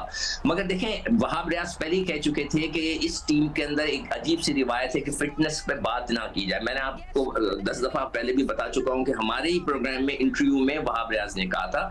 तो हमारे जो प्लेयरों का जो जहनी तौर पर जो पिछला क्रिकेट बोर्ड था उसने उसको पीछे कर दिया था कि जी फिटनेस कुछ नहीं, और उनकी बात मान ली थी। अब इनको चाहिए कि आज के बाद से जब ये नया टूर शुरू हुआ उसका एक पूरा प्लान करें। फिटनेस का हर लड़की की डिफरेंट एक्सरसाइज होती है। जैसे आजम खान है, वो थोड़ा सा हैवी है, तो उसकी एक्सरसाइज डिफरेंट होंगी। राइट, बिल्कुल उनकी फिजिक के हिसाब से उनकी होनी चाहिए, हर किसी की specific to their requirements. Got it. अब देखें, शाहीन शाह अफरीदी हुए, नसीम शाह हुए, ये जो फास्ट बॉलर्स हैं, जमान खान है, इनकी एक्सरसाइजेस अलग होती हैं, जिसके अंदर एक्सप्लोसिव एक्सरसाइजेस भी होती हैं, स्प्रिंटें भी लगानी होती हैं, उनके लिए स्टेमिना के लिए लंबी रनिंग भी करनी पड़ती है। सिकंदर, हर किसी की एक्सरसाइज का पूरा रूटीन जो है वो टेलर्ड टू देम होना चाहिए, स्पेसिफिकली नॉट के सारों को पीटी परेड करा लो। Sikandar, that's all the time we have, thank you so much for being with us. अच्छा, साथ ही वो जो यूनिफॉर्म की पहले बात हो रही थी, हम we can't get over it ourselves, तो ये सारे यूनिफॉर्म में आए थे, आपको पता है ना, शाहीन शाह अफरीदी भी, शादाब खान भी, ये शादाब आ गए यूनिफॉर्म में, उनकी भी तस्वीर थी, अच्छे ही लग रहे थे, किसी ने कोई क्रिटिसाइज़ नहीं किया था इनको। और शाहीन की तस्वीर भी देखें, जब आई थी तो हमने भी बड़ा सा रहा था, बड़े अच्छे लग रहे थे और हमने कहा था he looks good. Honorary post होती हैं ना ये, उनको दी जाती हैं। नसीम शाह को भी देख लें, कितने खुश हैं वो, कितनी बुरी बात है अगर वो इतनी खुशी में लोग कह दें कि जी ये तो तुम्हें पहननी नहीं चाहिए थी और अच्छे ही नहीं लग रहे। लो जी, हारिस रऊफ भी आ गए हैं, इनको भी ऑनररी इस्लामाबाद कैपिटल पुलिस ने इनको दी थी। और फिर लेट अस नॉट फॉरगेट कि एक मौक़िफ़ भी पुलिस की तरफ से आ गया है कि उन्होंने अपने रूल्स एंड रेगुलेशंस में वो तरमीम की है, जहां फॉर दीज ओकेजन्स ये जो डिग्नेटरीज होते हैं, गवर्नर हो जाएं, वज़ीर आला हो जाएं, वो यूनिफॉर्म पहन सकते हैं। अब जिसने तनकीद करनी है, जिसको नहीं अच्छा लग रहा, जो कोर्ट्स में जाने को तैयार है कि जी हम लीगल केस करेंगे, फिर करें, हम आपको कौन रोक सकता है। कम उम्री की शादी पाकिस्तान में आज भी एक बहुत बड़ा मसला है, और इसी तरह निकाहनामे में ख़वातीन को लाइल्म रखना भी आम है, और ये लाइल्मी ख़वातीन के लिए बाज़ औक़ात बड़ी मुसीबत भी बन जाती है। सुप्रीम कोर्ट का निकाहनामे का फ़ैसला हो या पंजाब में कम उम्र शादी की रोकथाम के लिए कानून साजी, दोनों ज़बरदस्त फ़ैसले हैं, और यही वो इक़दाम हैं जिनसे माशरे में इनकलाबी तब्दीली लाई जा सकती है। खबर यह है कि पंजाब हुकूमत ने 18 साल से कम उम्री की शादी पर पाबंदी के लिए सख्त कानून साजी कर ली है। वालिदैन, हमसाया, निकाह ख्वां, रजिस्ट्रार, जो भी कम उम्री की शादी के अमल में शरीक होगा, किसी को नहीं बख्शा जाएगा। बहुत ही अच्छी बात की है, और हर किसी को बीच में इंक्लूड कर दिया है। 3 साल तक कैद भी हो सकती है और 2 लाख तक जुर्माना भी होगा।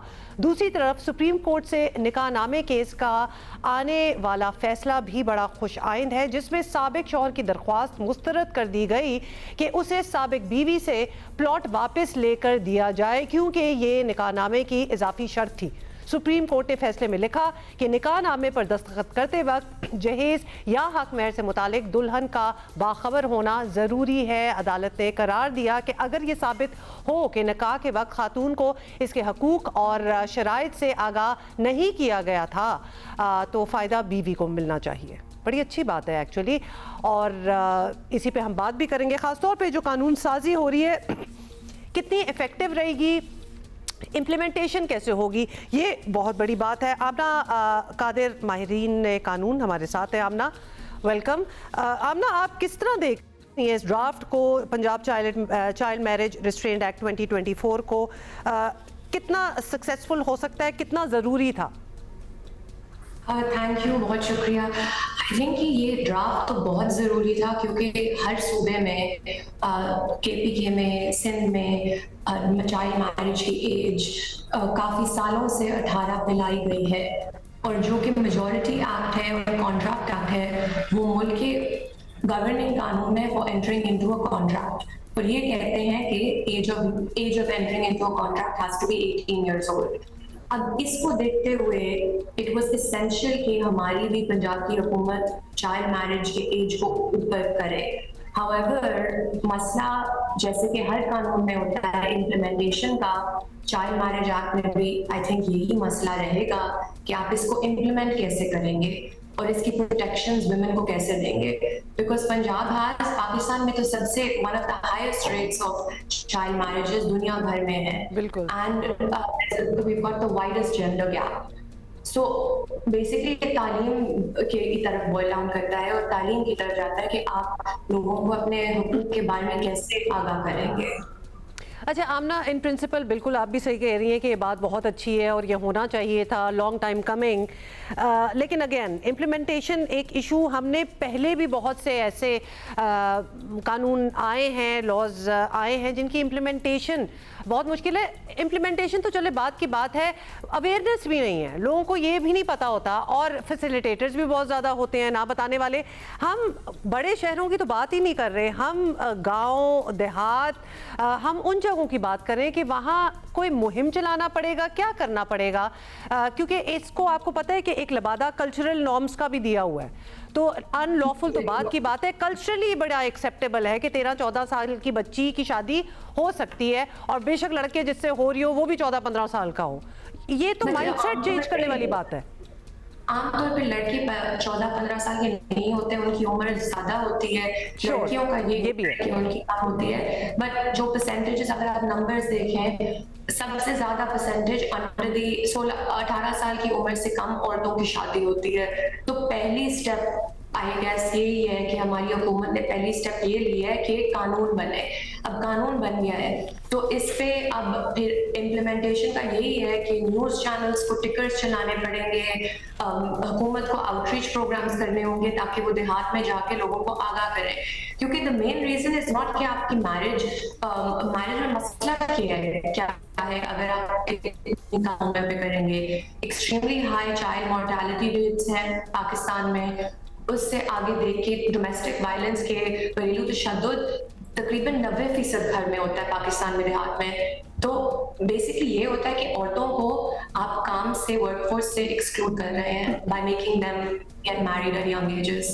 तो हुकूमत पे ये रिस्पॉन्सिबिलिटी होती है और फिर हम सब पे होती है, मीडिया पे, सब प्राइवेट स्टेक होल्डर्स पे, कि हम अवेयरनेस कैंपेन्स करें इन कानून के बारे में। क्योंकि जैसे कि डोमेस्टिक वायलेंस एक्ट है, मैंने आपसे पहले भी बात की थी, उसमें एक स्पेशल प्रोविजन है कि जजेस और पुलिस ऑफिसर्स को आप घरेलू तशद्दुद और जेंडर सेंसिटिविटी पे ट्रेनिंग करें। अभी तक इसमें कोई ट्रेनिंग नहीं हुई पंजाब गवर्नमेंट की तरफ से, तो फिर कानून का क्या फायदा, किसी को पता नहीं है। आमना बिल्कुल यही तो कंसर्निंग बात है, बिकॉज अदरवाइज भी अगर कानून बनाने की हद तक देखा जाए तो बड़े अच्छे कानून भी बन रहे हैं, और इनफैक्ट अगर दुनिया भी उसे देखे तो वो कानून ऐसे हैं कि they are coming at par with the norms accepted in the world. बहुत अच्छी बात है, लेकिन बात तो यही होगी ना कि हो भी रहा है कि नहीं, या फिर सिर्फ ये एक आई वॉश टाइप सिचुएशन है। So you are very right कि आउटरीच प्रोग्राम्स होने चाहिए, radio is a great medium, वहाँ भी लोगों को अवेयर करना चाहिए, लेकिन इस सारी चीज़ की एक्सेप्टेबिलिटी होनी चाहिए, क्योंकि अगर ना माना किसी ने तो फिर नहीं मानना, फिर तो आपको पता है कि बहुत कुछ हो सकता है, और उनको डिफेंड करने के लिए भी बड़े लोग आ जाते हैं। अब दूसरी बात, ये सुप्रीम कोर्ट की जो रीसेंट एक जजमेंट अभी आपने सुना होगा, इसका जिक्र भी कर रहे हैं, निकाह नामे का एक खातून से ला इल्मी कि उसमें क्या लिखा हुआ है क्या नहीं, ये किस तरह प्रूव हो सकता है अगर चैलेंज हो जाए? देखिए, जनरली जो सुप्रीम कोर्ट ने इस बात पे की है ना कि ये कहना था कि कॉन्ट्रैक्ट में जो भी शकूक होते हैं, तो अगर कोई फैसला इन पे होना है, ये फैसला जिस बंदे को शायद जिसने कॉन्ट्रैक्ट नहीं ड्राफ्ट किया हो या जिसको ना इल्मी हो, जो भी डाउट्स है ना वो उसके फेवर में डिसाइड होंगे या उस बंदे को फायदा मिलना चाहिए। तो ना इसमें तो ना इल्मी का इस औरत को ना इल्मी का इन्होंने फायदा नहीं उठाया था। मसला ये था कि जनरली वो बात कर रहे थे कि औरतों को जनरली ना इल्मी होती है, और आपको भी ये पता होगा कि निकाह कौन औरतों से पूछते नहीं है, वो उनको बाहर नहीं बुलाते, वकील उनके रिप्रेजेंटेटिव बन के कोई शर्त अग्री कर देता है। इस केस में सुप्रीम कोर्ट ने जो डिसीजन दी थी कि निकाह नामा का जो हक महर की सेक्शन है ना 13 से 16 है हक महर की सेक्शन, इस केस में औरत को स्पेशल कंडीशंस के सेक्शन में जो कि 17 है उसमें एक प्रॉपर्टी का फायदा मिला था औरत को। अब हस्बैंड उसके जो शौहर हैं उन्होंने ये दावा किया कि वो औरत को सिर्फ फायदा मिलना चाहिए स्पेशल कंडीशंस का जबकि शादी इंटैक्ट हो। अब सुप्रीम कोर्ट ने ये डिसीजन दिया है कि आप एक कॉन्ट्रैक्ट में एक इम्प्लाइड कंडीशन रीड इन नहीं कर सकते बाद में, तो जो पहले एक्सप्लिसिटली अग्री हुआ है आप उस पे अमल करना होता है।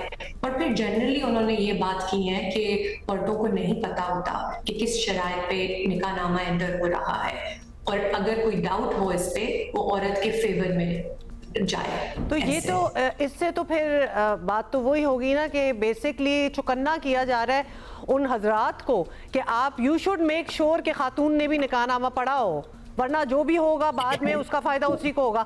तो ये तो इनवेरिएबली उसको फोर्स पुश करने की कोशिश हो रही है कि जो डिसीजन मेकर्स होते हैं, बेशक लड़की का बाप हो, भाई हो, दूल्हा हो, उसके माँ बाप हो, मतलब एक औरत का उसके निकाहनामे में इन्वॉल्वमेंट बहुत ज़रूरी है। That's right. जनरली यही है ना बात कि आप जो भी कॉन्ट्रैक्ट आप एंटर कर रहे हैं आप पढ़ के एंटर कर रहे हैं। जो जॉब कॉन्ट्रैक्ट कोई बंदा करता है वो हर चीज एक एक शर्त पढ़ता है ना बंदा, तो फिर आप जो सबसे इम्पोर्टेंट डिसीजन अपनी ले रही है जिंदगी की आप वो उस कॉन्ट्रैक्ट को नहीं पढ़ रहे। बट द मेन थिंग है कि देहात वगैरह में लोग इसमें ऑब्वियसली ज्यादातर तालीम भी कम होती है, तरबियत भी उन इलाकों में कम होती है। बट मेन चीज ये है कि अगर कोई एम्बिग्विटी हो या किसी चीज का ना पता हो, वो औरत को या जो बंदा कॉन्ट्रैक्ट ना ड्राफ्ट करे उसको फायदा मिलेगा। तो डेफिनेटली इसी पॉइंट पे होता है, अगर अब शायद मर्द औरतों को कॉन्ट्रैक्ट पहले देके कहेंगे पढ़ के सब कुछ अपने आप को आगाह करो। और ये तो इफ आई मे ऐड आमना, ये तो बात सिर्फ देहातों तक नहीं है, यहाँ तो बड़े बड़े पढ़े लिखे घराने भी हैं जहाँ ख़वातीन को कोई रसाई नहीं होती अपने निकाहनामे की। She has no idea. In fact निकाहनामा मांग ही लेना एक एक्ट ऑफ रेबेलियन साउंड करना स्टार्ट हो जाता है शादी से पहले कि जी निकाहनामा हम पढ़ तो लें, तो वो भी एक एक्ट ऑफ रेबेलियन ही सोचा समझा जाता है बहुत बड़े बड़े घरानों में भी। होपफुली अगर इस पे इम्पोर्टेंट बात ये है कि एक्चुअली हक महर का क्या वैल्यू होती है, और हक महर एक टोकन चीज नहीं है कि आप औरत को 10,000 दे दें या 15,000 दे दें। हक महर is the consideration for the contract, और हक महर औरत को प्रोटेक्ट करने के लिए दी जाती है कि अगर शौहर आपको किसी भी एक और बीवी ले ले या और शौहर आपको किसी सर्कमस्टांसेस में छोड़ दे, आपके लिए अपनी सिक्योरिटी क्या है, और ये सिक्योरिटी हक महर है। और जो आदमी करते हैं कि इस केस में उन्होंने यही किया है, उन्होंने कोई बीवी ले ली है, फिर उन्होंने कहा है कि आप अब ये जो प्लॉट जिस प्लॉट में आप रहते हैं और जो घर हमने बनाया है, ये तो सिर्फ इसका फायदा आपको शादी के दौरान मिलना था, उसके बाद शादी तो खत्म हो रही है, आपको नहीं ये फायदा मिलना। तो औरत ने ये आर्ग्यू किया है कि ये बिल्कुल मेरी डावर, मेरी हक महर का हिस्सा है, और आप इसको शादी के दौरान तक नहीं ले सकते, ये शादी के बाद भी है मेरा, और मेरा फायदा है, मेरी तरफ से फायदा जाएगा। और उन्होंने टेस्ट करने की कोशिश की, एम्बिग्विटी है लॉ में और कॉन्ट्रैक्ट में। अब हम तो यही कहेंगे टू कंक्लूड दिस कॉन्वर्सेशन कि everybody needs to go through their rights, बड़ी अच्छी तरह वेल अवेयर हों किसी ना किसी तरीके से जहाँ भी आप रहते हैं। अब तो ऑनलाइन हक ये जो निकाहनामा है वो भी आपको ऑडियो में भी मिल जाता है, तो प्लीज़ अवेयर हो ज़रा, इससे inform yourself. Aamna, thank you so much for being with us. अच्छा जी, ये होगी ये बात। एक और बात, इस्लामाबाद में मारगला की खूबसूरत हाइकिंग ट्रेल्स मुल्की और गैर मुल्की सयाहों के अलावा फिटनेस के शौकीन अफराद की दिलचस्पी का मरकज़ भी रहते हैं, और बड़े दहाइयों से अरसे से लोग जो हैं ये ट्रेल 3 हो, ट्रेल 5 हो, उस पर चहलकदमी करते हैं। लेकिन हालिया दिनों में मारगला ट्रेल्स पर लूट मार के वाक़यात सामने आए थे, जिसके बाद वफाकी वज़ीर दाखिला ने बड़ा फैसला करते हुए मारगला ट्रेल पेट्रोल के नाम से एक फोर्स तश्कील दी है, जो कि इन ट्रेल्स पर आने वाले सयाहों खसूसन गैर मुल्कियों को तहफ़्फ़ुज़ फराहम करेगी। देयर यू गो, तस्वीरें भी सामने आ गई हैं, साथ एक ट्वीट भी मोहसिन नकवी साहब का आपको दिखाया है। This is what the trail patrol जो है फोर्स लुक्स लाइक। सिक्योरिटी एहलकार बाइक्स और घोड़ों के अलावा पैदल भी मारगला ट्रेल्स पर पेट्रोलिंग करेंगे। वैसे ये ट्रेल्स जो हैं they are pretty tight, so I am just thinking कि अगर घोड़े भी वहाँ आ गए तो लोग कैसे वॉक करेंगे, उधर हाइकिंग कैसे करेंगे। Well if you spot anybody तो प्लीज़ आप हमें ज़रूर तस्वीर लेके भेजें। अच्छा जी, कुछ देर पहले मैंने आपको बताया था कि फोरकास्ट है बारिश की और it's not looking so good. Balochistan में चंद दिन के वक्फे के बाद एक बार फिर बारिशों का नया सिलसिला चल निकला है और आपको बताएं कि डेरा बुगटी के मुख्तलिफ मकामात पर रात से तेज़ बारिश का सिलसिला जारी है, जिसके बायस निशेबी इलाकों में पानी जमा हो गया और आज से सूबे के दीगर मकामात पर मूसलाधार बारिश का भी इम्कान है और ये सिलसिला 27 अप्रैल यानी कल तक जारी रह सकता है। NDMA ने मुताल्लिका अदारों को हंगामी सूरत हाल से निपटने के लिए अलर्ट रहने की हिदायत कर दी है। PDMA के डायरेक्टर जहांजेब खान ने कहा है कि सूबे को 2022 जैसे सैलाब की तबाहकुन सूरत हाल का सामना है, विच इज़ रियली अलार्मिंग, क्योंकि आपको पता है इतनी पुरानी बात नहीं है, 2 साल पहले क्या हालत हो गई थी। वैसे तो आधे मुल्क की, लेकिन definitely most affected was Balochistan. हमारे साथ PDMA बलूचिस्तान के डायरेक्टर जनरल जहांजेब खान साहब हैं, उनसे बात कर लेते हैं बिकॉज डेफिनेटली सिचुएशन ऐसी है दैट नीड्स कि इस पे टोटल कंसंट्रेशन हो। जहांजेब साहब, बलूचिस्तान में बारिशों का आज नया सिलसिला शुरू हुआ है और बताया जा रहा है कि इससे भी कई मकामात पर सैलाब का ख़तरा है, तो कौन से इलाके हैं जहाँ के रिहायशियों को होशियार रहना चाहिए और प्रोएक्टिव, ताकि वो वहाँ से निकल भी सकें? बिस्मिल्लाहिर्रहमानिर्रहीम। हमने जैसे कि अपनी एडवाइजरी इशू की थी उसके मुताबिक तमाम अजला को हमने अलर्ट जारी कर दिया है, लेकिन जो हमारे पहाड़ी इलाके हैं जिसमें चमन, क्वेटा, ज़ियारत, किला सैफुल्ला, जोब, इन सब में यह है कि फ्लैश फ्लड्स आते हैं, तो हमारी आवाम से ये गुजारिश है, जैसे हम हमेशा कहते हैं कि जी गैर ज़रूरी सफ़र को उससे परहेज़ करें, नदी नालों के साथ खड़े ना हों। ये जो चीज़ एक रोड गिर रहा होता है, आप खड़े होकर टिकटॉक बनाते हैं, प्लीज़ अवॉइड दिस, क्योंकि इंसानी जान बहुत कीमती है, हमारी ज़रा सी लापरवाही की वजह से ये बहुत बड़ा नुकसान हो जाता है। मैं एक और बात कहता चलूँ कि जी लास्ट जो हमारे पिछला जो स्पेल था उसमें गाड़ी बह गई। अब देखें कुछ चीज़ें कुदरत की तरफ से हैं, ये पानी बड़ी स्पीड में आता है, हमें थोड़ी एहतियात इस तरह भी करनी पड़ेगी, हमें अपने नर्व्स पे काबू करना पड़ेगा, हम थोड़ा वेट करेंगे ताकि हम इतने बड़े एक 20 मिनट, घंटे, 2 घंटे की जगह पे हम इतने बड़े नुकसान से ना गुजरें। अच्छा जहांजेब साहब, ये आपका कहना कि गैर ज़रूरी काम के लिए घर से ना निकले एंड ऑल, पिछली बार तो हमने घर गिरते हुए देख लिए, घर बह गए, तो घरों में रहना भी एक मुसीबत ही रहा। इन एनी केस इससे पहले गवादर और चमन का तो खैर आपने जिक्र किया, उसमें बारिशों के बायस आने वाले सैलाब तबाही मचा चुके हैं और कई दिन गुजरने के बाद भी इन 2 इलाकों में एटलीस्ट हालात जो है वो मामूल पर नहीं आ रहे, तो क्या मुश्किलात पेश आ रही हैं उधर to get it back to normal? देखिए जी, हालात मामूल पे नहीं आ रहे, इससे तो मैं एग्री नहीं करूंगा। चमन में अगर आप अभी जाके सूरत हाल देखें तो पानी ने जो डिस्ट्रक्शन की, वो डिस्ट्रक्शन वहाँ पे की जहाँ वाटर वेज पे आपने इंक्रोचमेंट करके जगहें बनाई थी, वो जगहें रही नहीं, लेकिन शहर के अंदर से पानी निकाला जा चुका है, गवादर से पानी निकाला जा चुका है, आपके पसनी से पानी निकाला जा चुका है और माड़ा से पानी निकाला जा चुका है, हमने रीवाटरिंग कर दी है। अब ये नया सिलसिला शुरू होगा। अब गवादर में जिस तरह का इशू ये है कि उधर की जो सीवरेज लाइन है वो कंप्लीट नहीं है, जब जब बारिश होगी पानी निकलेगा, लेकिन हमें उधर के चोक पॉइंट्स पता है कहाँ पानी खड़ा होगा, ऑलरेडी मशीनरी वहाँ इन प्लेस है। हर एक सीज़न से हम कुछ सीखते हैं, उसको सीख के हम उसको अप्लाई करने की कोशिश करते हैं। होपफुली अल्लाह ने हम पे करम किया और कोई नागाहानी बारिश नहीं हुई तो इंशाल्लाह आप क्वेटा सिटी में देखेंगे कि पिछली दफ़ा हमने क्वेटा सिटी में बारिश पड़ने के बाद 20 से 25 मिनट में पानी ख़त्म हो गया था शहर से, हम और मज़ीद बेहतरी की तरफ जाएंगे। तो हम इंशाल्लाह हम पुरुमीद है, गवर्नमेंट काम कर रही है, आप लोग भी खातिर जमा रखें। अच्छा, आप कह रहे हैं कि अभी उस लेवल की नहीं हुई, लेकिन हमें ये तो पता है कि क्लाइमेट चेंज की वजह से मौसमों का साइकिल भी और शिद्दत दोनों बढ़ रहे हैं विद टाइम। तो बलूचिस्तान में सैलाब और बारिशों से निपटने के लिए आम तौर पर जितनी फोर्स और लेट्स से मशीनरी चाहिए होती है वो अब शायद उससे ज़्यादा ही चाहिए होगी, तो क्या इसके लिए कुछ किया जा रहा है? देखिए जी, गवर्नमेंट ने बहुत से इकदाम उठाए हैं। जैसे आप पीडीएमए की मिसाल दे दें, हमें मशीनरी से लेस किया गया है, गवर्नमेंट इस बारे में सोच रही है। कुछ हमारी फाइनेंशियल ऑब्लिगेशंस हैं, लेकिन इशू ये है कि हम यूएई तो है नहीं कि जी बारिश पड़ी 80 बिलियन आपने दिरहम सीवरेज लाइन के लिए मखसूस कर दिया। जो हमारे अपने फाइनेंसेस है उसमें इंशाल्लाह हम सब बहुत बेहतर इंतजाम करने की कोशिश करेंगे। Okay, will take your word for it. Jahanzeb Khan साहब, बहुत बहुत शुक्रिया। पीडीएमए बलूचिस्तान के डायरेक्टर जनरल हमसे बात कर रहे थे। और बारिशें तो हो रही हैं, लेकिन ये कह रहे हैं कि things seem to be under control.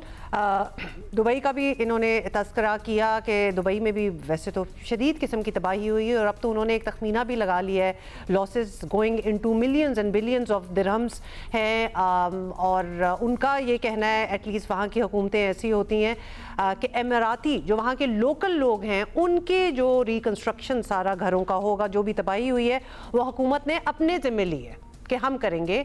और टू सम एक्सटेंट बाकी लोगों के भी, इंश्योरेंस कंपनियों को भी पूरा एक वार्निंग के साथ कहा गया है कि ऑनर करें वो सारे जिन्होंने इंश्योरेंस। और आपको पता है कि वो तो ऐसे मुल्क हैं कि लिटरली गाड़ी हो या घर हो, कुछ भी हो, इंश्योरेंस लेना वो मैंडेटरी होता है, वो आपको इंश्योरेंस लेनी ही पड़ती है। तो now is the time for the insurance companies to honour all the contracts. और साथ उन पे भी एक स्क्रूटनी और नज़र रख दी गई है, क्योंकि तबाही का लेवल ही कुछ और था जो कि उन्होंने पहले नहीं देखा। लेकिन हुकूमत ने भी बहुत आगे आगे होके डायरेक्टिव्स दिए हैं। घरों को रिकन्स्ट्रक्शन की बात जो है वो उन्होंने अपने ज़िम्मे ले ली है।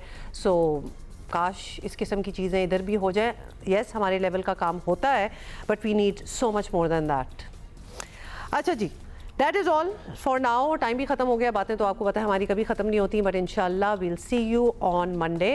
Have a great weekend. इंशाल्लाह अब्दुल्ला भी शायद वापस आ जाए, कुछ कहा नहीं जा सकता।